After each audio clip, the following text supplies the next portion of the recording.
Slavery is back. In fact, it was never abolished. The 13th Amendment to the U.S. Constitution abolished slavery, except in prison. At the current rate of incarceration, by the year 2010, the majority of all African American men between 18 and 40 will be in prison, the state as their captor. The prison begins after slavery. You know, you had all these people on all these plantations, all these farms who are making money. America is built on the exploitation of black labor. America is built on slave labor.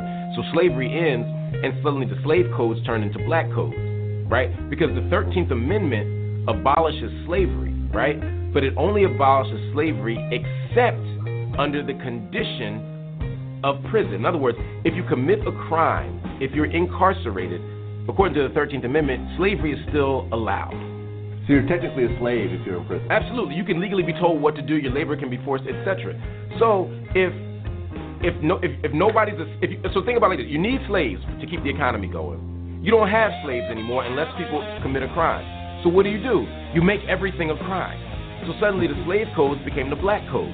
So now black people can be arrested for vagrancy, for standing outside, for cursing in front of a woman, for being out of town without a job. All of these things, which are fairly arbitrary crimes, or if crimes at all, they take them and they throw them back into the prison. And then they have something called the convict lease system, where the prison can lease the convicts out to the same plantations they left to do the same work that they did as slaves. So now the slaves have become free only to become slaves again through prison. And that is the system that we're dealing with right now, a new version of the convict lease system. And that's why labor is exploited, and that's why prisons have become even more for profit. That's why we see more privatization, because people make money in this country on exploited labor, and this is one example of it. Change your mind. Stop calling it the things that it is not. It's not mass incarceration. It's not all those things I mentioned before. What is it? Slavery. What do we want to end? Slavery. What are we fighting? Slavery. That was Mark Anthony Hill that you heard, who said you need slaves to keep an economy going. Welcome to Abolition Today, a weekly radio program with specific focus on modern slavery as it is practiced through the 13th Amendment of the U.S. Constitution and by for-profit prisons worldwide. We air every Sunday at 7 p.m., and you can find us at abolitiontoday.org. I'm here. My name is Max Barkers, and I'm here with my co-host, Yusef Hassan. Peace, Yusef. Hey, peace. Peace and blessings to you, Max, and to everyone that's listening. Word. I got Tribal Rain right behind me. She sits in the office and listens live.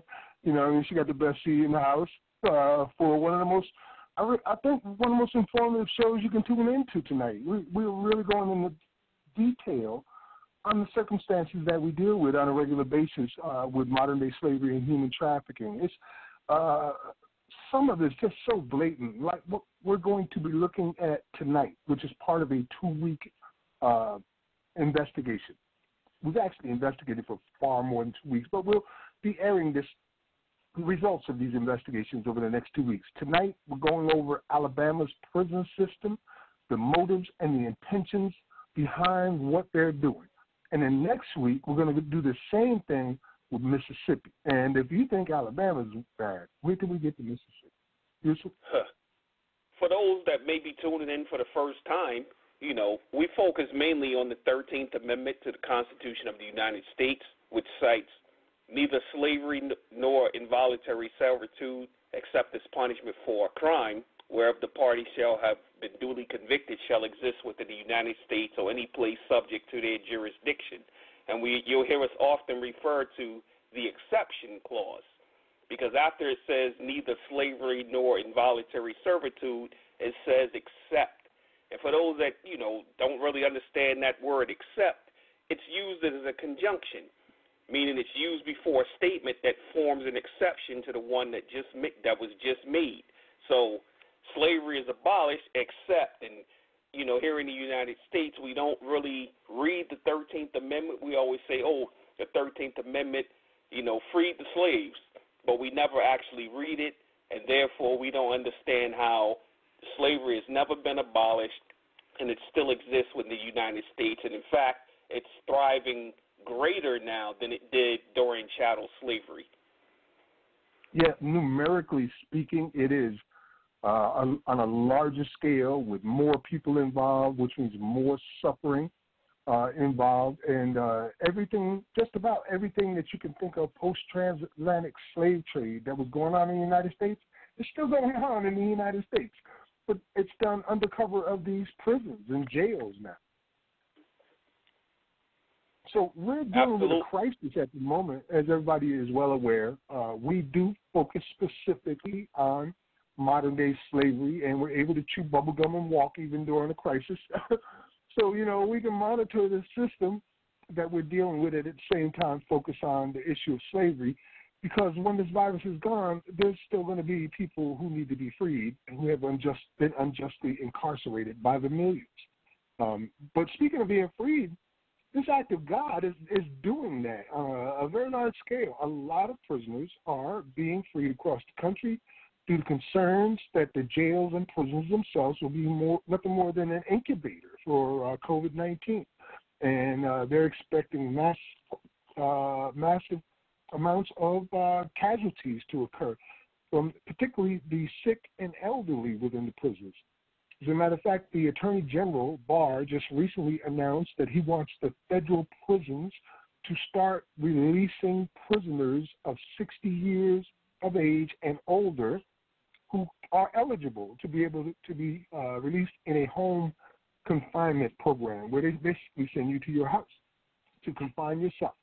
And he said that as many as 60% of the prison population at that age, and I think the number was 18,000, are eligible for this type of release. And that's just one example from the federal end. But on the state and county or city end, other prisons and jails are doing much the same, releasing elderly, sick.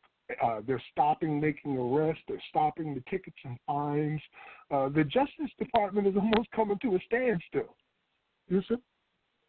Absolutely. I'm hearing all kinds of stories all over the country of how, you know, things that are usually enforced en masse aren't even being enforced now because of the COVID-19, and it just goes to show that, you know, that it's taking a deep putting a big dent into the financial status of the system, and eventually it's going to collapse within itself. You're absolutely right. And I'll put some time aside towards the later part of the program where we're going to go into detail about the financial aspects of this when it comes to the system of slavery and how does it affect this prison slavery system. And we've been taking a look, Googling all over the place, but we'll get into that one later, man. There was some information you wanted to share, and there's a clip I want to play in this opening segment. But first, let's get your information out of the way. You had some a video that came from, was it Arizona? Yes, no, not Arizona. It's from, Arizona, from Phoenix, Arizona. It's from FCI, Phoenix. A young gentleman is come. Sorry? Tell us about it. This comes via, my goodness, I'm sorry, Max. I was scrolling down looking for something else, and I went past what I was actually. Oh, I can dig it, man. We got a lot of information to go through here. That's for sure. It's just so much to discuss. But if you never enough time. Give me a few seconds, I can get to that. Oh, so coming out of for those that would like to read about the articles that we're talking about right now, we have an assistant here helping us today, Jeanette Smith, who's going to be sharing that directly through Abolition Today on Facebook's social media page. So you can check these links out and the stories that we're talking about for yourself. Absolutely. This comes by way of Prison Radio, another group of comrades of ours that deal with the prison conditions and the modern-day slavery as it exists within the prison system. The gentleman's name, he goes by the name Solo. He called in and he was explaining the current situations regarding coronavirus at FCI Phoenix. And one of the things that really stuck out to me was money was supposed to be spent getting all kinds of supplies for them, but instead of them actually spending the money on the supplies, they did something like sew a couple of pieces of cloth together and put strings on them, and they issued that to them as supposed to being makeshift masks, as opposed to actually, spending the money on the actual mask. So a lot of people there are sick.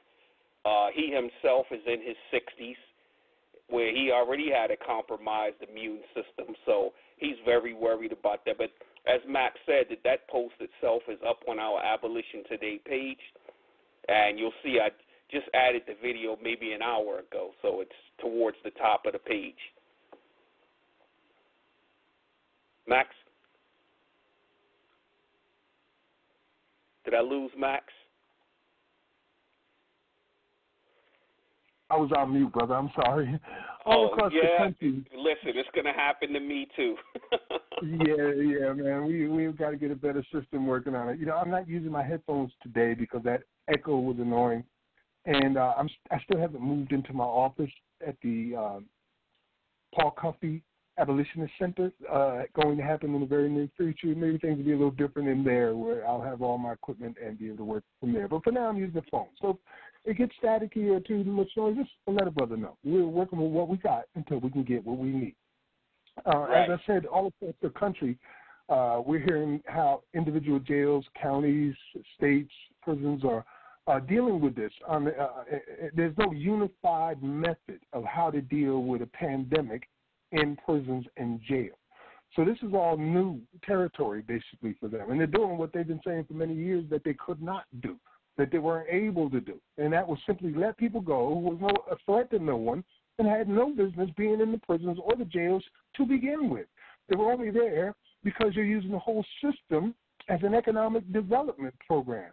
And the people who are targeted are those who have always been targeted since the founding of this country. Of course, in this new slavery era, anybody can be a slave of any color or complexion or race or creed. But let the doubts be diminished immediately that it does focus specifically on people who are non-white. Absolutely. Anyone that argues with that, they just are arguing for the sake of argument. For the sake of argument, you know what I mean? It is what it is. The facts speak for themselves, which is what we want to present tonight. And we're going to kind of, tell a story and wrap it up in a bow at the end and leave you with that special feeling when you leave here from this program tonight, where you've learned something and you feel some special kind of way about what it is we need to do. So we're going to present some facts about Alabama tonight. I want to start off with the police, as a matter of fact. But before I do that, I want to play that clip from Attorney Barr for everybody to hear. So I don't know, would you call it good news, Yusuf, that they're releasing people or suggesting that people be released across the country? It's good. I say it's good news, but how about we say it like that? All right, let's play the clip. Last week, I asked the BOP to start doing some assessment work to see if it was possible to expand home confinement, particularly for those older prisoners who had served substantial parts of their sentence and did no longer pose a threat and may have underlying conditions that make them particularly vulnerable. And they've been doing that work. 10,000. We have 10,000 inmates over 60. Generally speaking, about a third of our inmates have pre-existing conditions. 40% of those serving sentences, 40% of that 10,000 are serving sentences for violent crime or sex offenses. We have authorities under the First Step Act and under other general authorities to release, that would permit us to release to home confinement in certain designated circumstances. And I've asked and issued a memorandum just today, the Bureau of Prisons, to increase the use of home confinement based on a number of factors, including some of the statutory factors that we have to consider. and are appropriate to consider, and other eligibility standards. I mean, one of the things we have to assess is whether that individual, who's a case by case, will be more safe in the particular circumstance in which they're going to find themselves. And in many cases, that may not be the case. We also have to provide that anyone who is released to home confinement is quarantined before they go out for 14 days to ensure that we're not putting people out in the community who have it. But we are now in the process of trying to expand home confinement as part of, trying to control the spread of this infection. I would say generally the history, my sense is that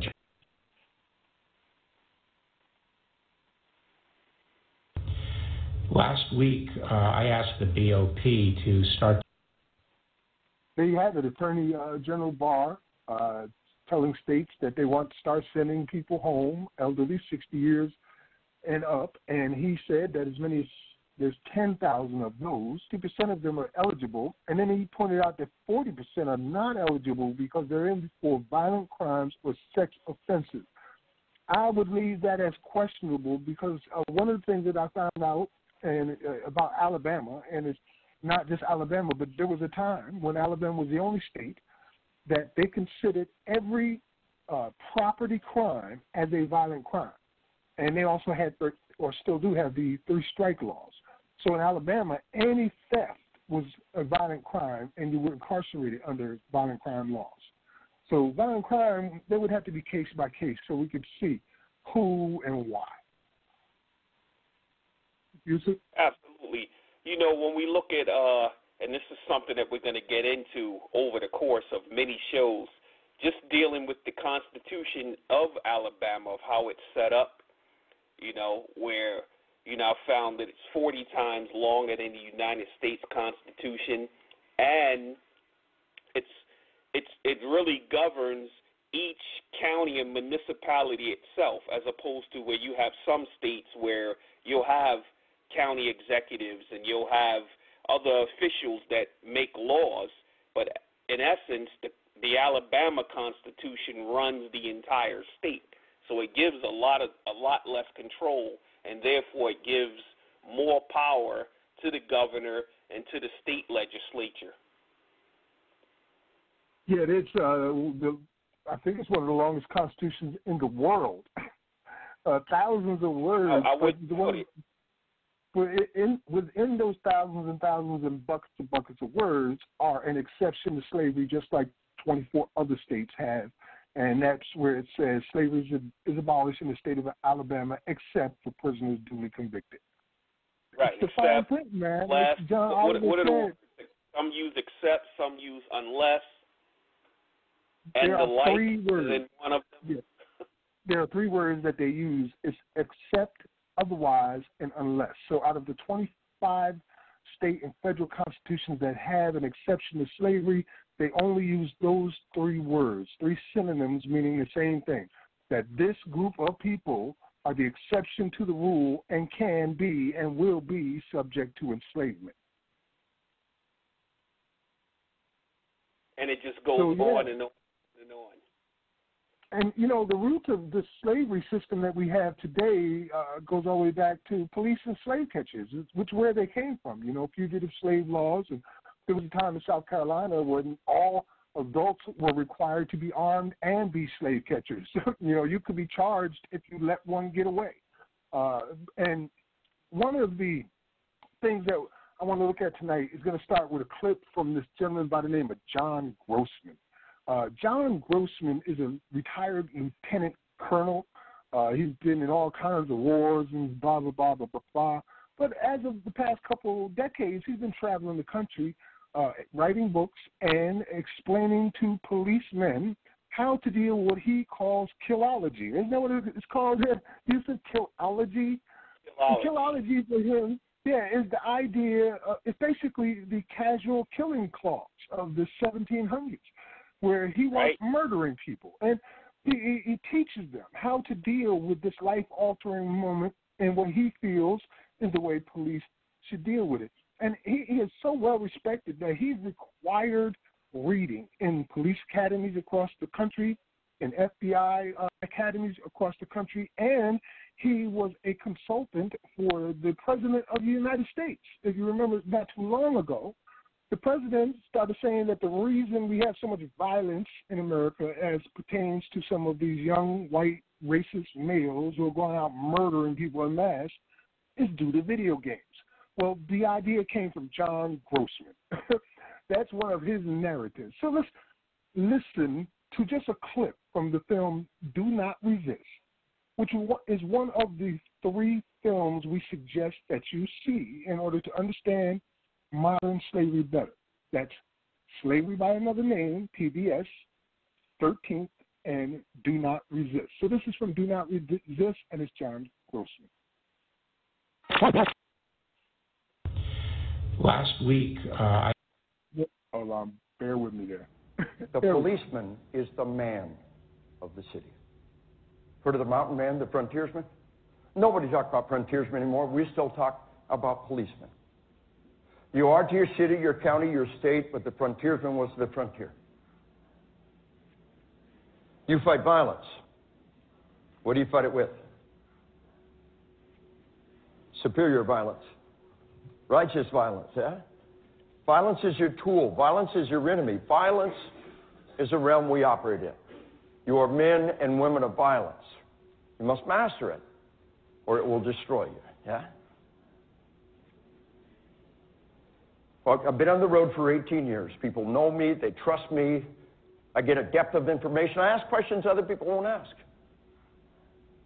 Cop says, knock down, drag out, fight, cuff them and stuff them. Finally get home at the end of the shift, and cop says, gunfight, bad guys down. I'm alive. Finally get home at the end of the incident, and they all say, the best sex I've had in months. Both partners are very invested in some very intense sex. There's not a whole lot of perks that come with this job. You find one, relax, and enjoy it.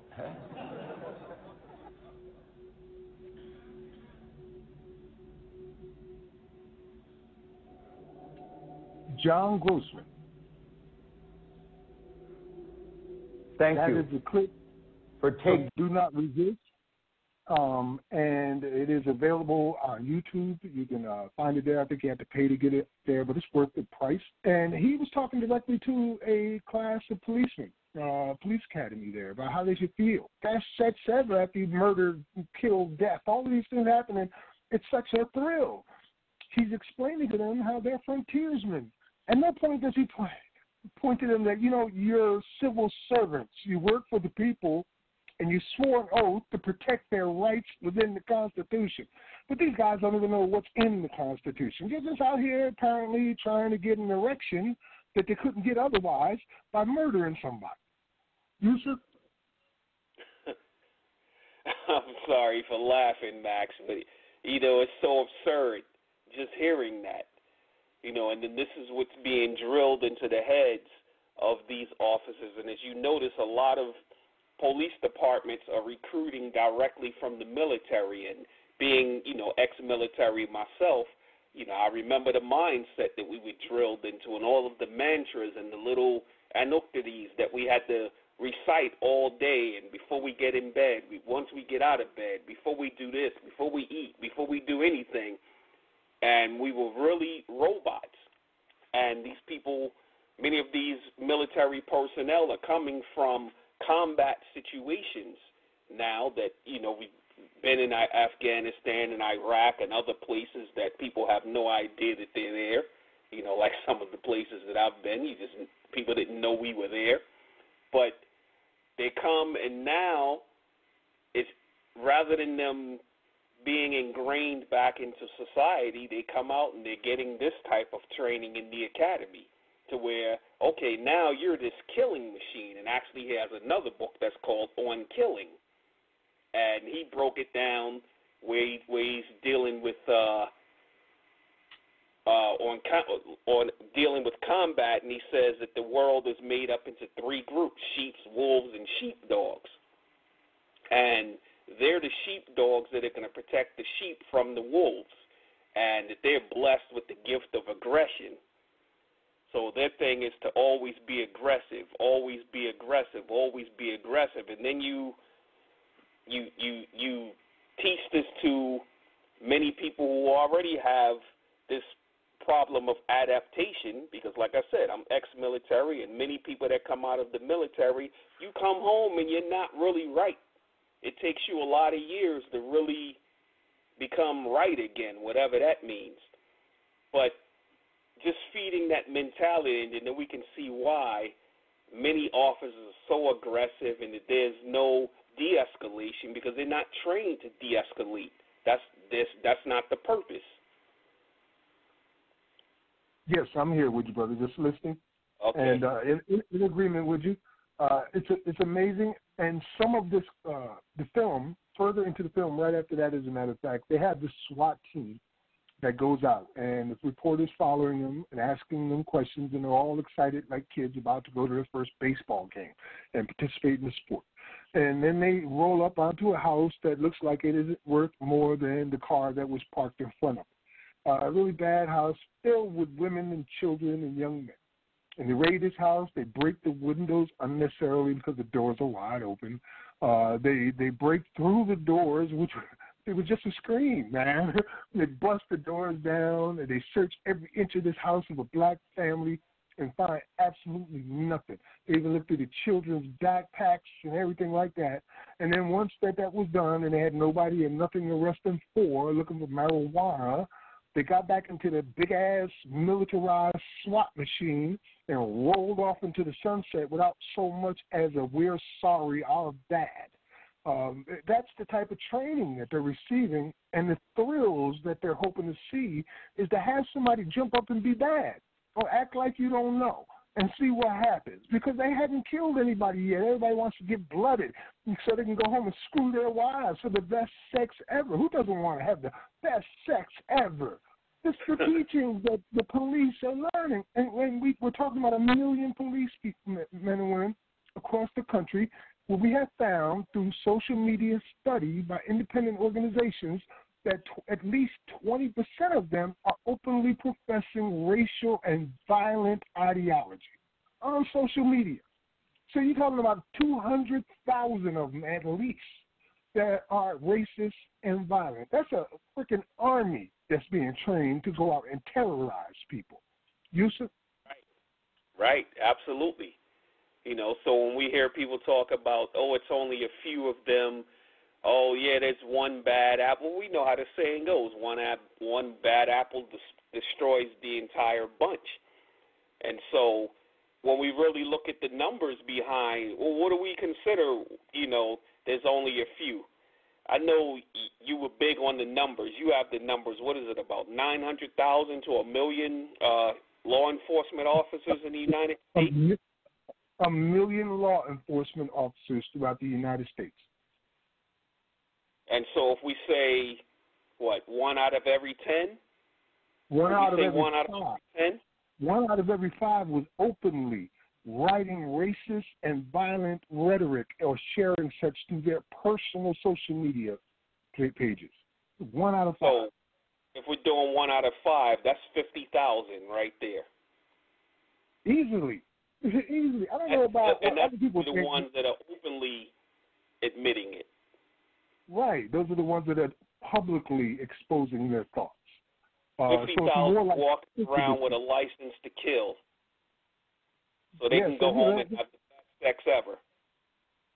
That's the motives, some of the motives behind what we're seeing with modern-day slavery and human trafficking. But it goes much further than that. On a state level, what's happening in Alabama is outrageous. And I happen to have found an interview with a local interviewer, and God help me, I'm sorry, but I couldn't find his name and information, but I do have the interview that he had with 2 state representatives. One was, let me see, pull him up here, was the commissioner, and the other was a state senator. And we're talking about Chairman Troy Stubbs, County Commissioner, District 3, and Senator Clyde Chambliss Jr. out of the Montgomery office. And they were talking about what is important about the prisons in Alabama and keeping those prisons going, not only keeping them going, but expanding the prison system. They had just been infused with $100 million from the Department of Justice, but they were also, and still are, in the midst of a constitutional crisis where the Department of Justice has deemed them unconstitutional in the practices that they're doing. Now, amidst all of this, they sit back and basically admit to the whole idea of what it is they're really trying to achieve, to use the prison system in Alabama as an economic development program, which it always has been, and to enforce racial and class-based biases. Here's the interview. Elmore County is ground zero of any prison reform efforts in the state. The county is home to 5 facilities operated by the Alabama Department of Corrections, which create a total of 595 jobs. Elmore has the most correctional facilities of any county in the state. The facilities here make up about 17% of the DOC's total employment. Chairman, give me an idea of what the Elmore County Commission is doing to preserve the Department of Corrections presence in Elmore County. Yeah, we're very focused on doing what's best for Elmore County and the citizens here. We have a lot of exposure to the corrections business here in Elmore County. We've got several prisons, lots of employees, and so we want to make sure that we're doing what's best for the citizens here and protecting our economic interest and the jobs here. It's not just Elmore County that benefits from these jobs in the Department of Corrections facilities. That's right. We have over a $30 million payroll and over 700 jobs here. And many of those employees do come from surrounding counties, Autauga County, Tallapoosa, Coosa County, and Montgomery County. And so we recognize that this is a regional event that we need to monitor and get the pulse of throughout the legislative process. Senator, you were key in getting the current prison reform bill out of the Senate into the House. Give us an idea of why you think the bill is going to work. What are the strengths? Well, there's a couple of key components. One is we did away with the design-build aspect and went back to the current design-bid aspect that we use in state government now. So that was a big win to try to get that out. But the biggest issue is, especially with Elmore County, in making sure that we keep those jobs there and have that opportunity. The way the bill is structured now, Elmore County has a say in what's going to happen. The original bills, they really had no say. It was just going to happen. Now we have some ability to affect the process. So that's a big win in the bill. Clyde, Elmore County is in your district. How important is it to keep all the prisons in Elmore County? Well, it's very important, but more important than that is the wardens who are there in those prisons, working in those prisons. Those wardens are the ones who are protecting us as a society from those who would seek to do us harm. I represent those wardens. So getting them and the prisons into a more secure, a more stable environment is very, very important because those wardens deserve to go home to their families every night. Now, what about the economic development for Elmore County? How important is that for the continued economy? It is important, and if one of these prisons are built there, it actually would be an increase probably from around 400 jobs to 700 jobs. So it could be a significant economic positive impact if a new prison's built there. There you go. With your own ears, you just heard it. They told you what it is they're doing. This is an economic development program. It started out with 500 prisoners or 500 employees worth, 500 employees, then another 700 employees, and that's 700 employees worth $31 million annually in budgets. And then we're talking about adding another 300 or 400 jobs to that. And we're just talking about the people that's employed. We're not talking about the revenue being paid to places like the water bills and the electric company and the cleanup crews and everything that's associated with having and maintaining a prison. They basically had built human cash registers right in the middle of town, so to speak, where they just have people coming in and out, making all of this money generate through this community. And Alabama is a place where the majority of the incarcerated are black people, but the majority of the prisons are within suburban places where it's a majority white. They're also counted towards the census in terms of voting, you know. So you have these people being taken from their own community, put into another community inside cages where they're held for a profit and work for free, and then their voices as a voting bloc is being added to the community that's doing it to them. Yusuf? Absolutely. And, you know, he also mentioned that they make up 17% of the employment pool of the state, of all employees within the state. And right. When he asked when the interviewer asked how important is it to keep these jails within the county, I was expecting him to say we're going to lose jobs or we're going to lose revenue, but I guess he saw that it may have been a setup question where he didn't really want to mention it, but we know how important jails are to these small towns all throughout the country, that many of them beg to have prisons built there because it boosts the economy, and it also helps them when it comes towards elections and gerrymandering and things of that nature. They've gotten really good with money laundering because that's basically what they're doing, where the senator said they went from the process of to design and build to design and bid. What's that mean? It means they stopped actually building prisons with government money, but just took a big old chunk of cash and seen who would build the prison for them and who would maintain the prison for them, and they would give them this cash and then monthly payments for doing so. So that, you know, they don't even have to do it anymore under as a government construction thing now. It's basically just bidding it all out. And as I mentioned earlier, $100 million was already put into the system from KIV, which was allegedly to fix the problems in there. And the problems are very serious. We're talking about constitutional violations of the right. 8th Amendment, the 5th Amendment, the 6th Amendment.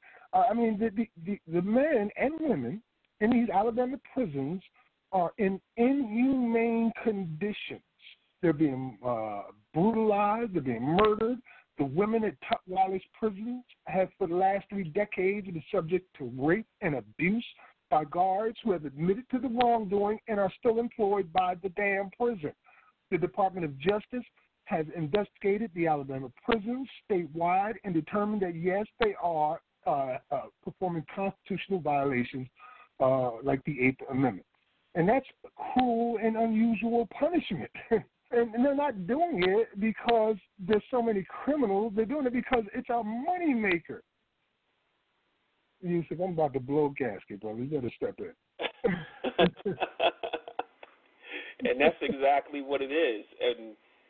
And then it always goes back to that the system is operating as intended. Because someone may hear that and say, wow, why don't they do something about this? Well, they don't care, one. And number two, there's no public outrage behind it except those that it directly affects.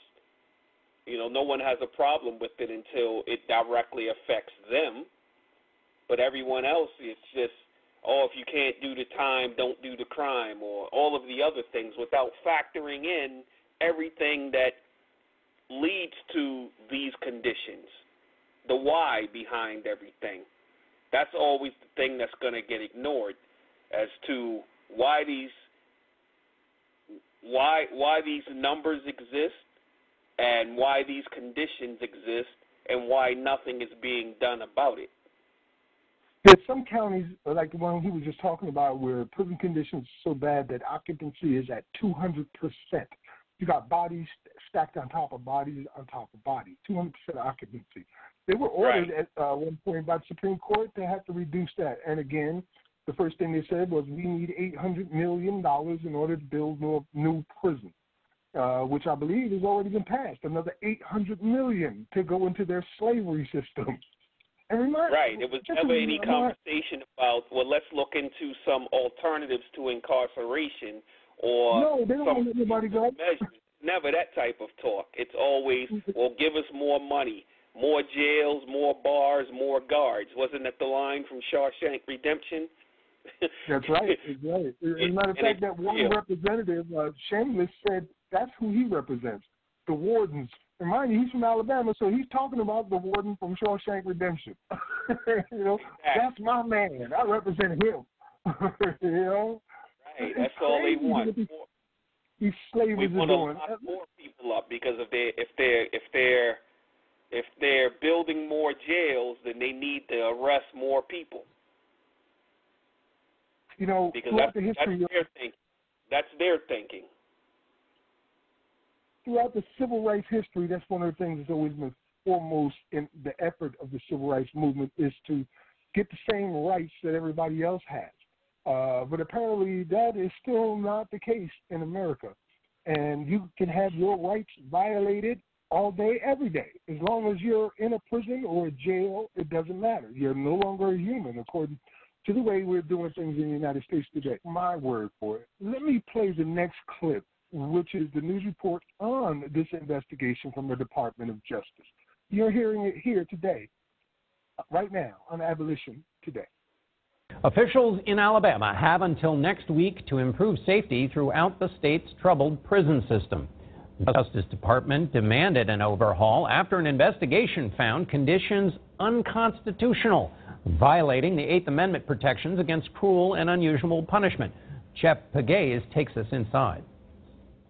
These are just some of the 2,600 photographs taken inside Alabama's prisons. Images of horrid conditions. Inmates who were killed by another prisoner's hand or their own, like Betty Head's son, who died after trying to hang himself in this decrepit cell block. Prison system killed my only son, Billy Thornton. 31-year-old Billy Thornton was just months away from finishing a 6-year sentence for a statutory rape. Inmates told her that her mentally ill son would cry for help but be routinely ignored. So he would call for help and no one would They would respond. ignore him. Let's keep going. Yes, sir. They would ignore him. Alabama prisons have the highest suicide rate in the country, 3 times the national average, 15 in 15 months. Things are really out of control and need to be reined in. Maria Morris of the Southern Poverty Law Center says mentally ill inmates, even those on suicide watch, are held in solitary confinement where they have little contact with officers. What that basically means is they're warehousing them. They're sticking them into segregation units and letting them suffer, in some cases letting them commit suicide. But it's not just the mentally ill who are suffering. A 2-year Justice Department investigation found conditions throughout the entire Alabama prison system are unconstitutional, and that an excessive amount of violence, sexual abuse, and prisoner deaths happen on a regular basis, making the state's prisons a deadly place to work as well. I am thankful that I walk out alive. This worker, who has to be fully disguised for fear of being fired for speaking out, told us the situation is dire. We need more mental health workers. We need more officers. More people are going to die. State prison officials say there are approximately 1,400 officers, about half of what's needed to oversee a prison population of 16,000. This has been a problem that's been 30 years in the making. The commissioner of the Alabama Department of Corrections, Jeff Dunn, says $125 million has already been appropriated to raise staffing levels, curb violence, and increase attention to inmates' mental health. Why should people think that things are going to change? In the last couple of years, we've seen, first of all, the coming together of several partners who are committed to fixing this. The DOJ report said that the state is deliberately indifferent to the risks that prisoners face. Those words must sting.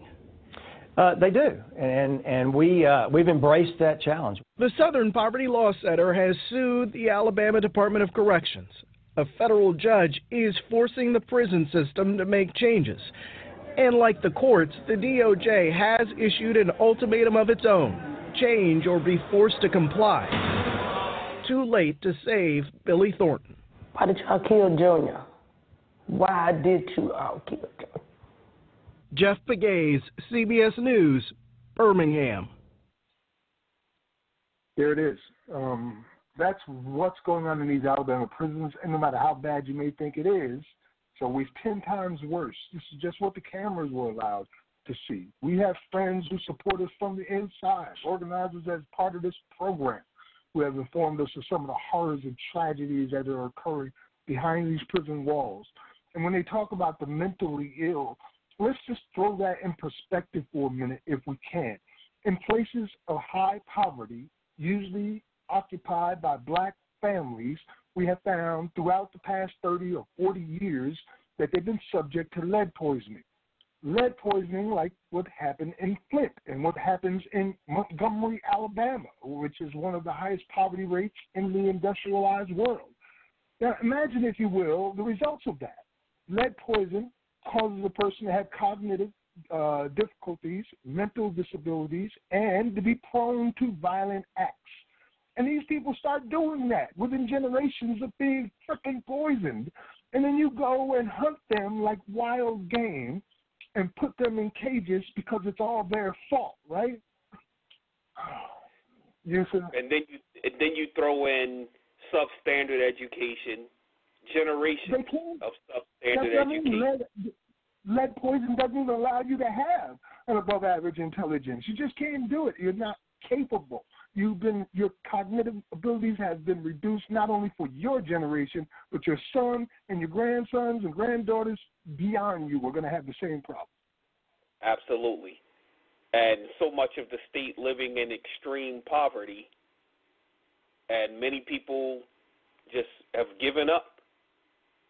And again, going back to the way their state constitution is run, so you have, in many cities, you can go to your city council and you can complain and you can have certain things changed, but everything goes through the state there. Everything goes based on the state constitution. Many of the county and municipal officials are powerless on the surface. Many of them are probably comfortable with everything going on to begin with, because it's about putting bodies in those jails. Didn't he say releasing is not the answer to the overcrowdedness? That's exactly what they said. They don't want to release nobody. And, the answer to them always seems to be just give us more money. So now they just got $125 million. I said $100 million was $125 million more to fix the problems, but the problems are not being fixed. This is just slavers demanding ransom for people's bodies that they're holding hostage. They're getting substandard treatment as far as medical is concerned. In the midst of this pandemic, there is going to be a massive amount of deaths within the Alabama prison system, and nobody really cares. Like in the book by Jay Mancini, Slavery, Convict Leasing in the American South, he said, the quote, that the difference between slavery and convict leasing was with convicts so plentiful they were seen as disposable. And that's what they're looking at these people now behind these bars as disposable. Nobody cares about how they got in prison. The only thing that matters to Alabamians, a red state, is that they're in prison. And if they're in prison, they must have did something to deserve to be there. Absolutely. Right, Mancini, he's the one that did the one dies, get another, right? One dies, get another, right. Convict leasing in the American South. One dies, get another. That's, and the situation. They mentioned that the suicide rate is triple that of the nation. So again, these aren't suicides, these are murders. Khalif Browder did not commit suicide. He was murdered. These are murders that are happening behind these prison walls for 16,000 men. That's not counting the women. As I mentioned, Tutwiler Prison is one of those horrible atrocities that are occurring. If I were the governor of the state, I would call out the National Guard, put the freaking prison guards and personnel under arrest, put the police stations on lockdown, take it over with the National Guard, because the people are under assault and need that kind of oppression, protection from this systemic oppression. We're talking about Alabama people. We ain't talking about freaking Rhode Island. We're not talking about California. We're talking about Alabama, where a letter from a Birmingham jail was written by Martin Luther King Jr. when he was incarcerated, where Bull Connor was talking about how he wouldn't let these Negroes into his community. where they had the Just Mercy, the film that just came out. Just Mercy was about what happened in the Alabama prisons. These are one of the most racist places on earth. When the transition occurred from slavery to convict leasing, just prior to the Civil War, Alabama, their revenue, 90% of it came from slavery. After the Civil War, nearly 80% of their revenue came from convict leasing. They didn't skip a beat. And here we are today. And don't tell me what they won't do. Don't tell me what Jethro from down in Montgomery won't go do to those Negroes running all around his county. We have got a clip coming in from The Daily Show and Trevor Noah, where he talks about one sheriff. And I found that there's multiple sheriffs who are doing this. But one sheriff is the one he's talking about, who has funneled off $750,000 from the jail's food fund by starving the prisoners. And apparently it's all legal. He takes home $750,000 while thousands of men in his jails starve.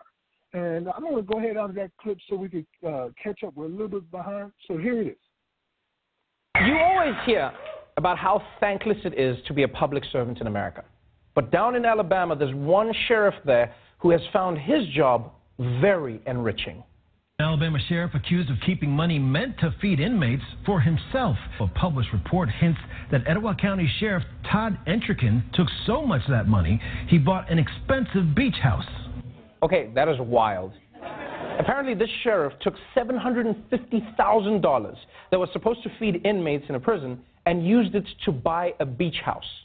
But maybe the reason the sheriff wasn't trying to hide it is that he didn't care about being caught, because it turns out, and this shocked me when I found this out, in Alabama, it's not against the law.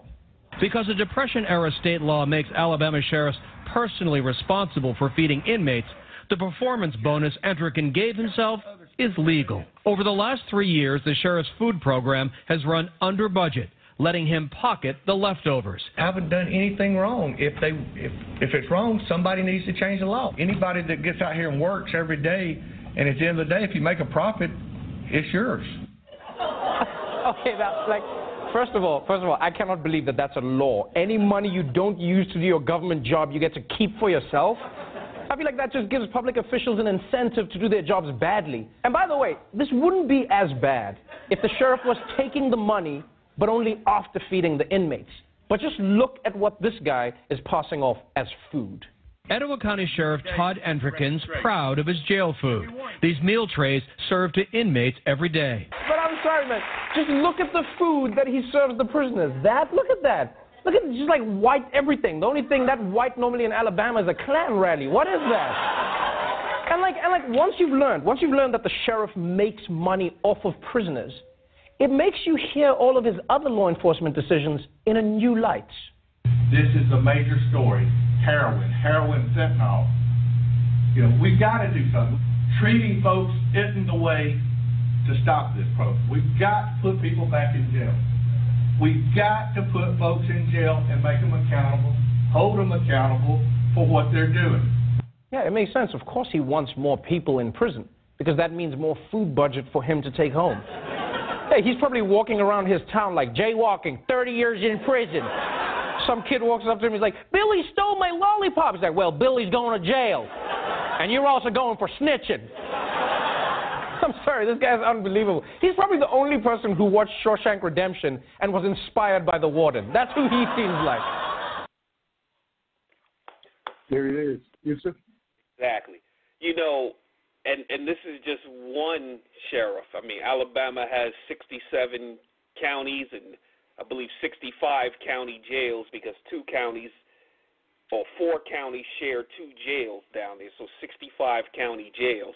This is just one operating like this, and we probably, if they did the research, they probably would find that all of them have that same opinion, you know, that since it's the law, I mean, if it's the law, most people are going to follow what the law is, especially when it comes to pocketing money. And then, you know, and that towards the end of the clip where he said, talking about the drugs, and he said, you can't treat this. You know, we're talking about people with drug addictions. In his opinion, treat them, you must incarcerate them. That's what he said clear as day. We got to put them in jail. We got to hold them accountable. Put them in jail. And well, what they'll do, they'll treat them in jail. Mm-hmm. They'll treat them in jail because there's big money in that as well with these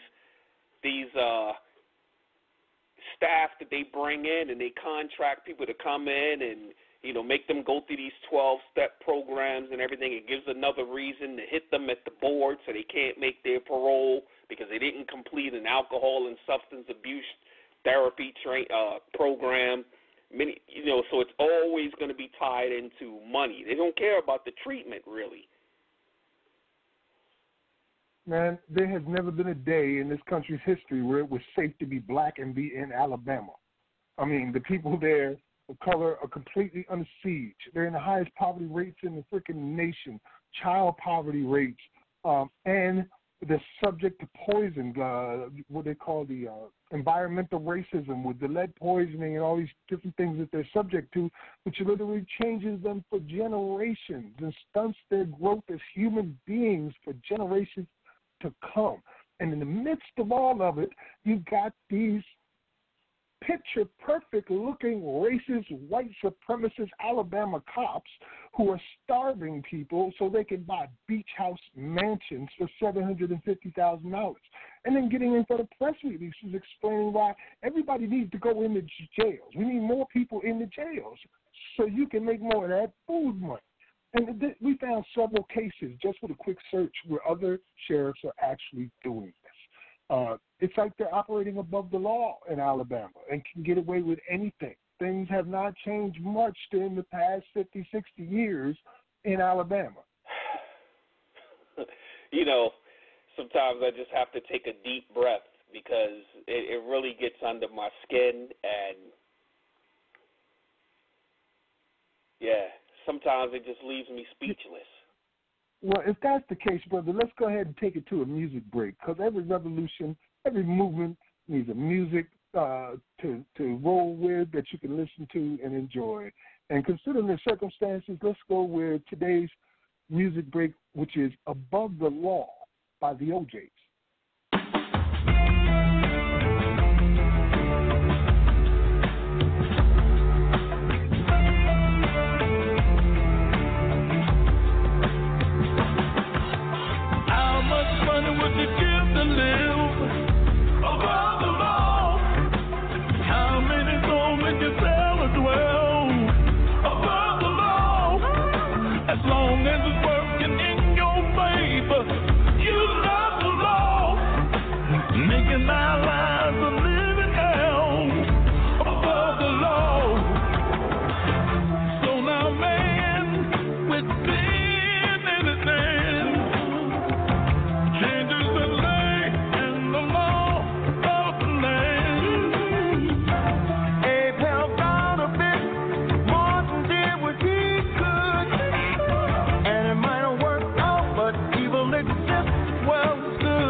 And open the market to the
goes on.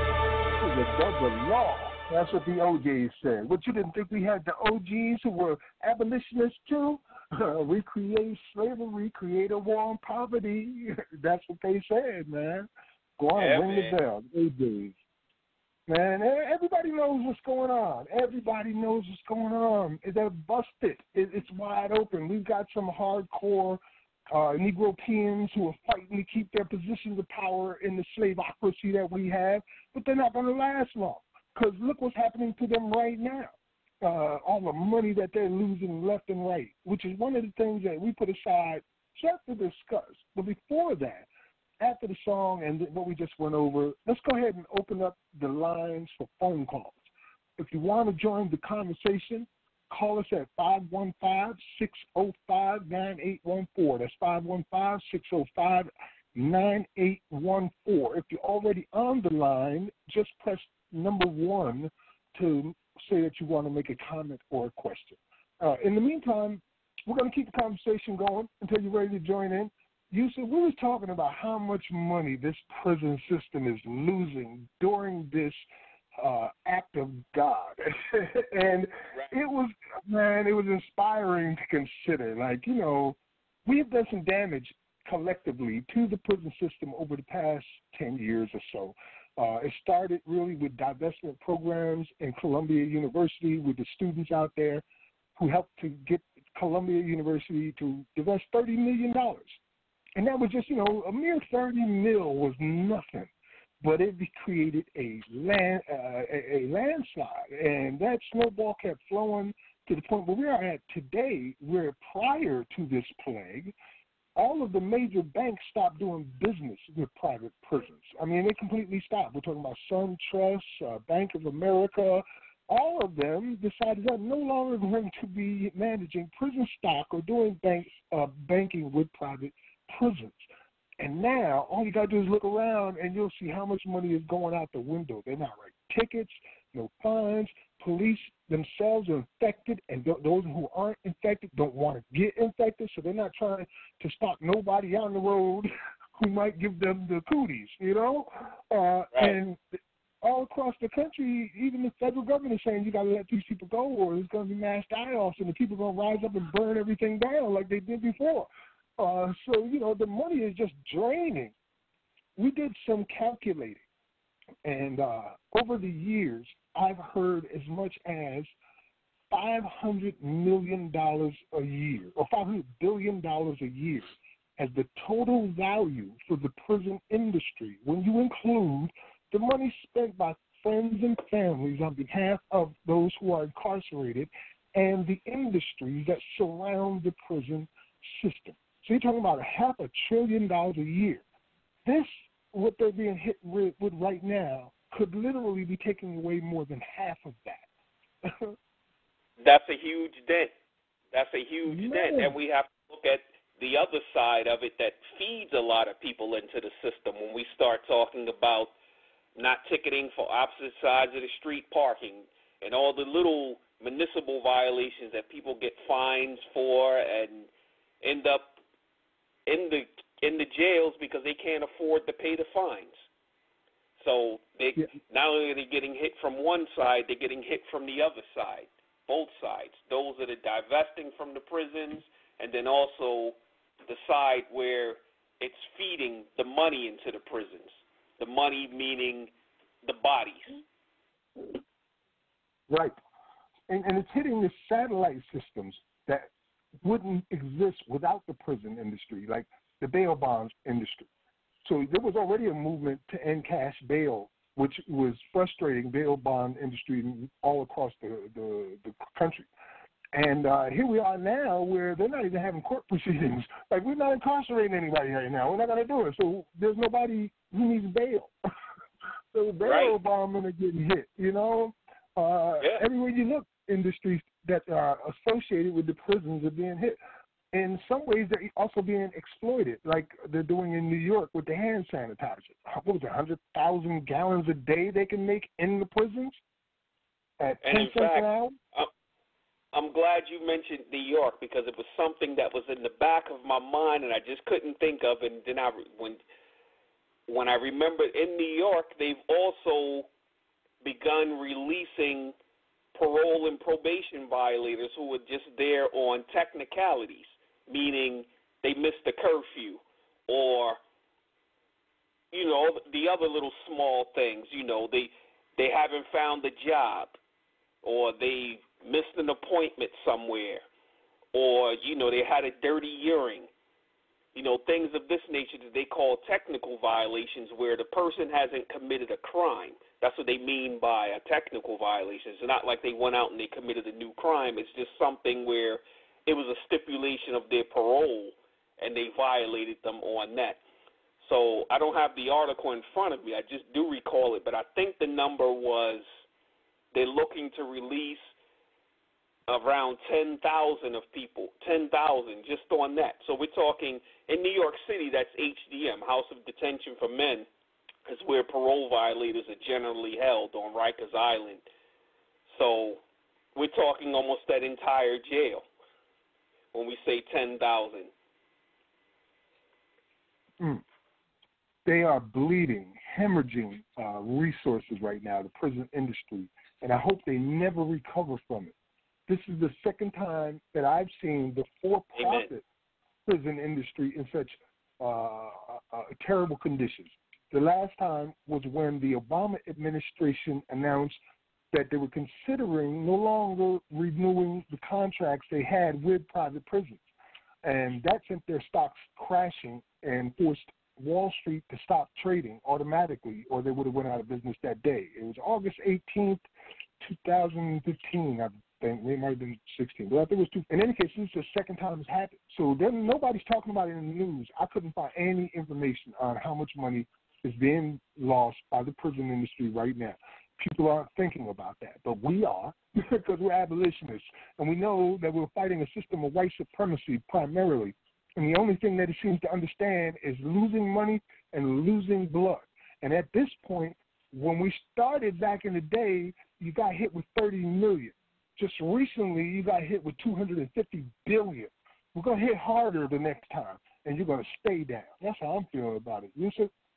Well, why not? Burn it down, man.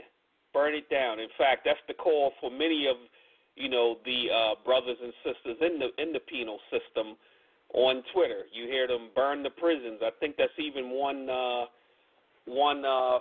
Twitter handle is burn down the prisons. And while I'm speaking of that, I'd like to, you know, give acknowledgement to many of them. You know, the burn the prisons, there's prison culture, prison coalition, all the many different people on the inside that have found ways to communicate with the outside in many different manners. You know, that, you know, I always mention that, you know, they're the reason why we do what we do. You know, we do this for them because we care. Man, ain't that the truth? You know, my grandbabies are here right now. I got 18 grandbabies. I got 9 of them are boys. I've had 3 sons. Of my 3 sons, 2 of them went to prison for basically a life sentence. So the odds of that 1 in 3 black children expecting to go to prison during their lifetime was higher with me. And I got 9 grandsons. I cannot imagine that I got to sit here right now and say to myself, well, 2 or 3 of y'all are going to go to prison for life. Like, huh? No, I'm going to do everything I can not to allow that inevitability to come to pass. And I think that in that sense, we can all think like that. You know, if you got children out there, they're going to have kids. Is this what you want us to be left with? And, you know, we got a lot of people out there talking about reparations during this period, but none of them are talking about abolition. And wouldn't it make sense, wouldn't it make sense to actually end slavery first before you ask to get paid for it? You would think. You would think. You know? And if you don't think slavery hasn't ended, all you got to do is read the 13th Amendment. We read it at the top of the last 2 shows, so you know what it is. We talk about it all the time. It says, except for prisoners duly convicted. And then when you read that and you realize when it was written and why it was written with a little bit of research, and you look around you and you start counting bodies and realize that we have the largest prison population in the history of humanity on planet Earth, and then you start following a few of the dollars, it's just some of the money, and find out incredible things like, in New York, to incarcerate one person in Rikers Island is more than $250,000 a year. You start realizing in your heart and your mind that you're not dealing with a mistake. This is a money-making machine as old as man and as old as this country, and it's called slavery. Yeah, and it's operating the way it's supposed to operate, to perfection. Right. To perfection. As I said, I'm a slavery abolitionist, brother, and I want to make sure people understand where I come from in this particular instance. I believe that there should be a place where those who do harm to others, like real harm to others, go to pay for their crimes. I think there are people who need to be separated from society because they are that dangerous to themselves and others around them, or they have done something so heinous that they deserve to be put away to, again, pay for their crimes. But they're still human beings, and they're still citizens and need to be treated as human beings within humane conditions. But that's not what we're dealing with right now. We're dealing with people being treated in inhumane conditions, and at least 70% of them should have never even been in a prison or a jail to begin with. You're talking about a country where in 2017 more arrests were made for simple possession of marijuana than for all violent crimes combined. Not everybody in prison and jail is innocent. So we could easily empty these prisons. That's correct. When you start factoring in, 3 strike laws like the Clinton-Biden bill of 1994. So you have many people that are just sitting in jail. There's one person who got 50 years because he stole a pizza.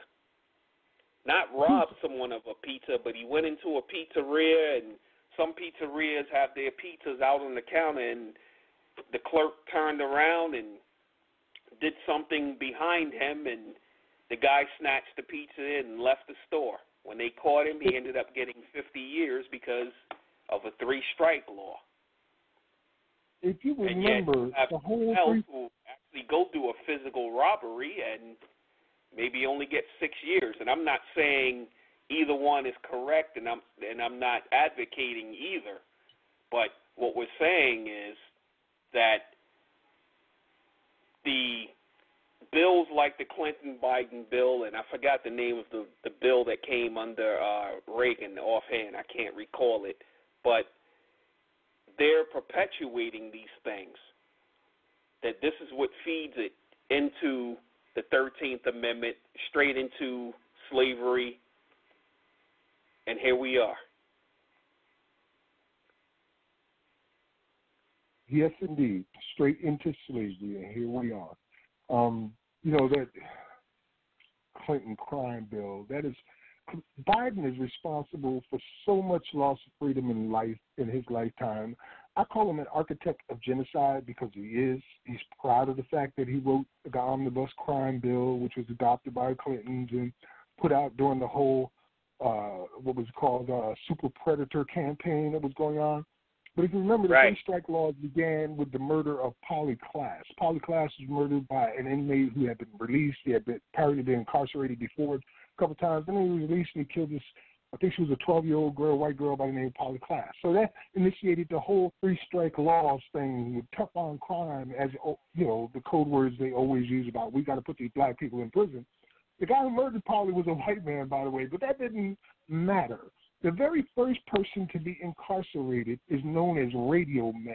He was a homeless veteran in Southern California who got busted stealing a car radio. It was his 3rd strike, and he got light for a car radio, and he was black. So the first one to get hit with it. Unbelievable. Max, my battery is dying, so I'm going to call in from another number. I'll call right back in. Okay, no problem at all. As a matter of fact, we're coming up to last 4 minutes before we got to say our goodbyes and put on our final segment. So the line is still open if anybody wants to call in. That's 515-605-9814. We've got a few minutes left if you have a question or a comment. I do promise that tonight we're going to have something special for you as our Bridging the Gap segment, which is part 3 now, of Ozzie Davis reading Frederick Douglass in association with music and poetry that we put towards the end of our segment. Welcome back, bro. You there? I'm here. All right, no doubt. Well, like I was telling the people, we're coming up on the end anyway, man. So we'll get to the point where final comments and quotes for the week. And I'd like to make a reminder that under Abolition Today on YouTube, we have a playlist of suggested films. At this point, there are 5. Please take the time, especially when you don't have much else to do right now, and review these films. The top 3 to understand slavery and human trafficking would be Slavery by Another Name, which is free 13th, which we make available on that playlist. And then finally, Do Not Resist. It may cost you a couple dollars unless you're, a sleuth and can find places where you can get it otherwise. But those 3, in addition, there's 2 others that help you to understand the circumstances and how we came to be in them. One is Black People in Zoos, American Zoos with Black people in it. And another one is the Jim Crow of the North. So check out the films on our playlist there under suggested viewing for abolitionists. Yusuf, your final comments for the evening and quotes? My final comment would be our main goal is fighting to have the exception clause removed from the United States Constitution. And when we say removed, we mean repealed completely, to where it's completely removed, and also to take it out of the process of what's considered criminal justice in the United States. See, right now, criminal justice is tied to the stock market. So therefore, when money is involved, there can be no justice. So that's our main goal. And when we talk about freedom, as Brother Malcolm would say, if you're not ready to die for it, put the word freedom out of your vocabulary. All right. Let me give my final comments, and then, Brother Yusuf, you will be introducing our final segment. My final comments for the evening is, our goal to show you tonight motives and intentions, specifically for the state of Alabama. And I think we did that. We showed you, again, in their own words, what it is that they're doing, why they're doing it, who they're doing it to. And we also showed you the paper tiger that is the Department of Justice, which is full of threats and warnings that they never do anything about. Because the only thing that you can do at this point, when you're dealing with slavery and human trafficking in places like Alabama, is call out the National Guard to protect the people. That's how severe it is. Next week, we're going to talk about Mississippi. And if you thought Alabama was bad, Mississippi, goddamn. Listen, this is all I got to say. The white man isn't defending what he thinks is morally right. He's defending what he thinks is economically profitable. King Jr., The Speech of Galilee, August 14th, 1958. This is the Max Parker. Peace. And so our final segment is going to be the Bridging the Gap segment. Ozzie Davis reads Frederick Douglass.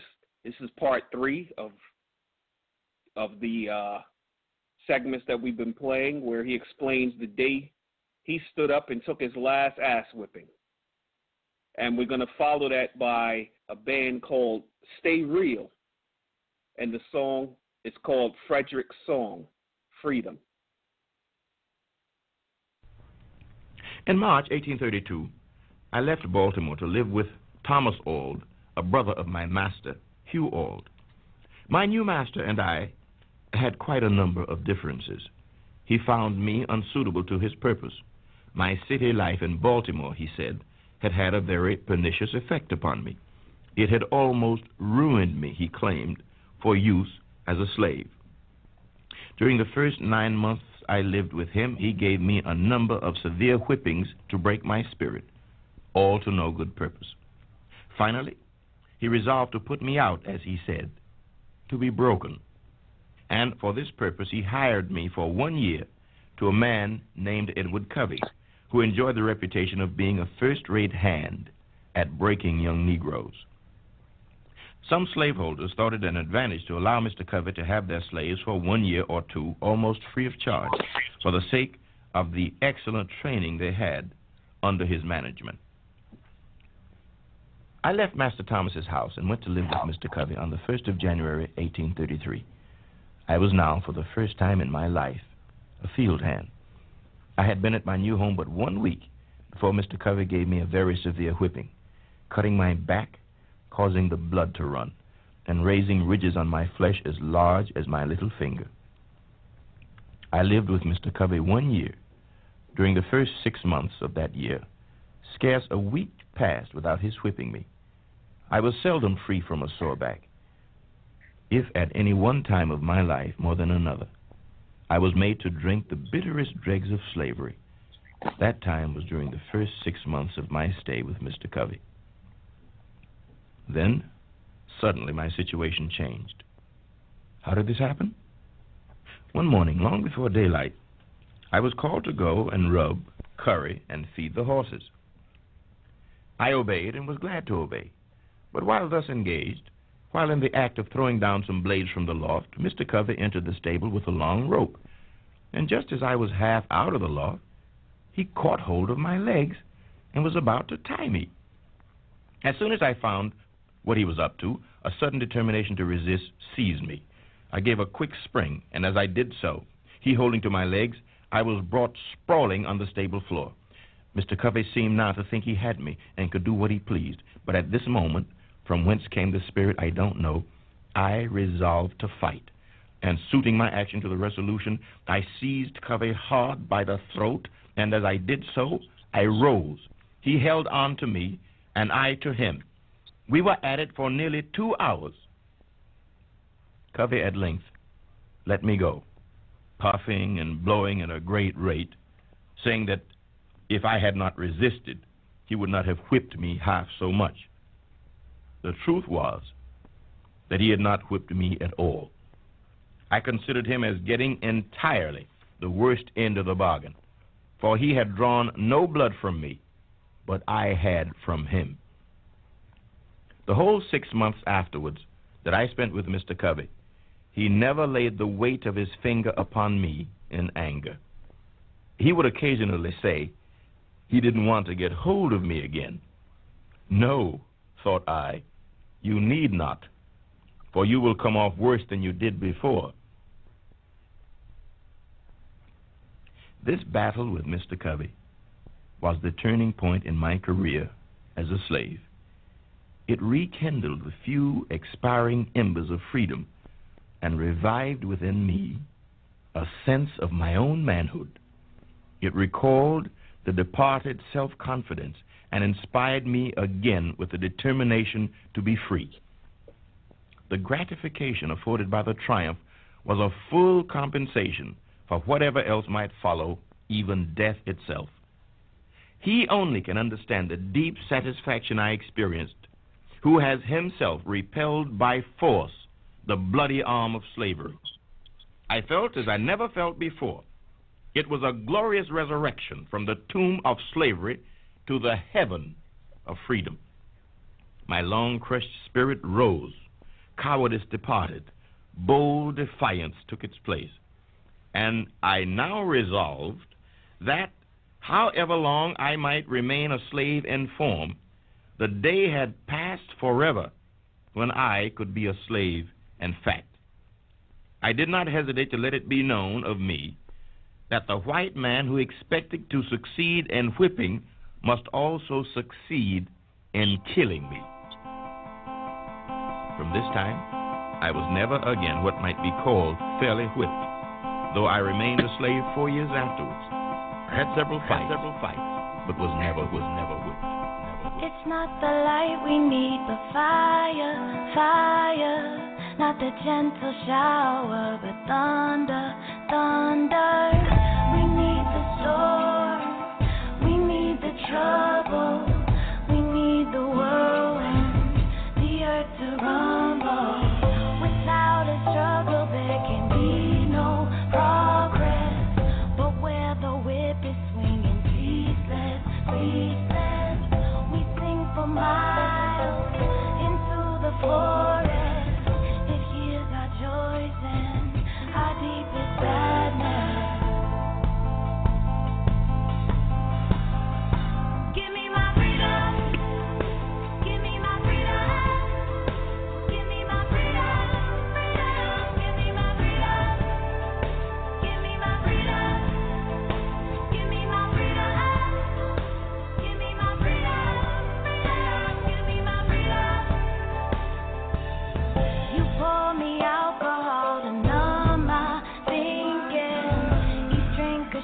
recycling the chains you're linking. I learned to read with words I pray, 'cause knowledge proves no one is fit to be a slave. I'm taking my freedom. I'm taking my freedom. Taking my freedom. Taking my freedom. I'm taking my freedom. I'm taking my freedom. Taking my freedom. Taking my freedom. Like so many before, we must die or take the hill. Power don't feed without force. Never did and never will. We must fight for freedom despite the danger that comes. Freedom.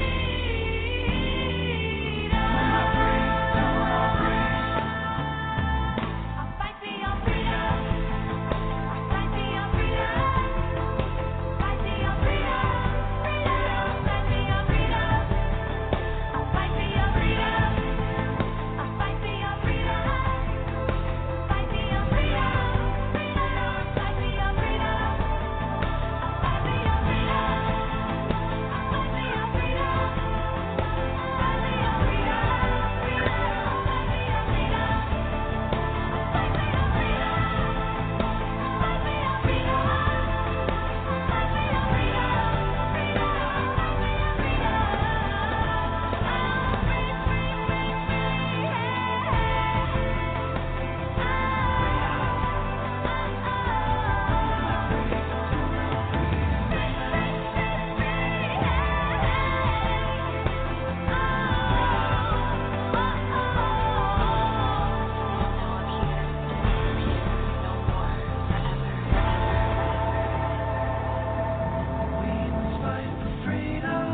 See nothing but freedom. We must fight for freedom. I hear nothing but freedom. We must fight for freedom. Pray for nothing but freedom.